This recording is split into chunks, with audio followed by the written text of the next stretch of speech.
Hello friends, welcome to net class Tamil. நம்ம போன வீடியோவில் டைம் அண்ட் ஒர்க் வச்சு பார்த்தோம். ஸோ இந்த வீடியோலையும் அதே தான் பார்க்க போகிறோம். இது என்னென்னா கொஸ்டின் நம்பர் 3. இது என்ன கொஸ்டின் அப்படின்னா, ஏ ஒரு வேலையை 18 நாட்களிலும் பி அதை 24 நாட்களில் செய்து முடிப்பர். இருவரும் இணைந்த வேலையை செய்து ரூபாய் 42,000 ஈட்டினால் பிக்கு கிடைக்கும் தொகை எவ்வளவு அப்படின்னு கேட்டிருக்காங்க. இதில் வந்து அவங்க எல்லாமே கொடுத்துருக்காங்க, சரிங்களா? இப்போ ஏ எத்தனை நாள் அந்த வேலையை முடித்தாங்க அப்படிங்கிறதும் கொடுத்துருக்காங்க, பியும் எத்தனை நாளில் முடித்தாங்கன்றது கொடுத்துட்டு 2 பேரும் சேர்ந்து எவ்வளோ ஏர்ன் பண்ணாங்க அப்படிங்கிறதும் கொடுத்துருக்காங்க. இவங்க என்ன கேட்டிருக்காங்க, பியோடைய அமௌண்ட் மட்டும் எவ்வளோன்னு கேட்டிருக்காங்க. அப்போது நம்ம ஈஸியாக கண்டுபிடிச்சிடலாம். ஏ ஒர்க்கிங் பண்ண டேஸ் வந்து 18 டேஸ், பி ஒர்க் டேஸ் வந்து 24 டேஸ், சரிங்களா? இதில் ஏவும் பியும் சேர்ந்து ஏர்ன் பண்ண அமௌண்ட் வந்து 42,000. அப்படின்னா பியோட அமௌண்ட் எவ்வளோன்னு தான் கேட்டிருக்காங்க, ஓகேவா?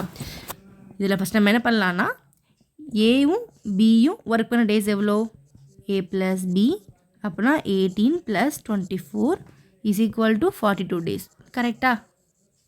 ஸோ அவங்க எவ்வளோ ஏர்ன் பண்ணாங்கன்ற அமௌண்ட் நம்ம கொடுத்துருக்காங்க. அப்போ ஈஸியாக கண்டுபிடிச்சிடலாம். ஸோ நான் பியோட வேல்யூ கண்டுபிடிக்கிறதுக்கு முன்னாடி இவங்க 2 பேரோட பெர் டே அமௌண்ட் எவ்வளோ கண்டுபிடிக்கணும் இல்லையா? அப்போது நம்ம என்ன பண்ணணும், 42,000 rupees / 42 டேஸ் அப்படின்னா நமக்கு 1,000 rupees வந்துருச்சா? ஸோ பெர் டேயோடைய கூலி வந்து நமக்கு 1000 ரூபா. அப்போது ஏ எத்தனை நாள் பார்த்தாங்க, 18 டேஸ், கரெக்டாக? அப்போது 18 × 1000 = 18,000. இது ஏவோட அமௌண்ட், கரெக்டாக? அதே மாதிரி பி வந்து 24 டேஸ். அப்போது 24 × 1000 24,000, ஓகேவா? ஸோ நம்ம வந்து ஏவோட வேல்யூ 18,000 பார்த்துட்டோம், பியோட வேல்யூ 24,000 பார்த்துட்டோம். ஸோ இப்போ நீங்கள் என்ன நினைப்பீங்க, இந்த வேல்யூ தான் கரெக்டாக நினைப்பீங்க. ஆனால் ஆக்சுவலாக இந்த வேல்யூ கரெக்டு. ஆனால் இது வந்து ஏவோட வேல்யூ 18,000, பியோட வேல்யூ 24,000 அப்படிங்கிறத ராங், சரிங்களா? ஏன்னா ஏ வந்து ஒரு வேலையை ஸ்டார்ட் பண்ணி கிட்டத்தட்ட 18 டேஸ் ஒர்க் பண்ணி முடிச்சிட்டாங்க. ஸோ அவங்க தான் ரொம்ப கஷ்டப்பட்டு வேலை பார்த்துருப்பாங்க. அப்போது அவங்களுக்கு தான் நம்ம வந்து நிறைய அமௌண்ட்டு கொடுக்கணும், கரெக்டாக? பி வந்து அதுக்கு அடுத்து வந்தவங்க தான். என்றைக்குமே பில்டிங் கட்டும்போது பேஸ்மெண்ட்லேருந்து ஆரம்பிக்கிறவங்களுக்கு தானே நிறைய கஷ்டம் இருக்கும்.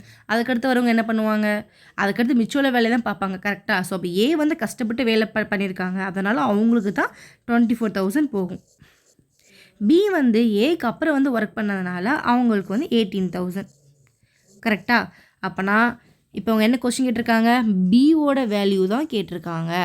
அப்போது ஆன்சர் பி தான் கரெக்டு, அதாவது 18,000 தான் கரெக்டு, ஓகேவா?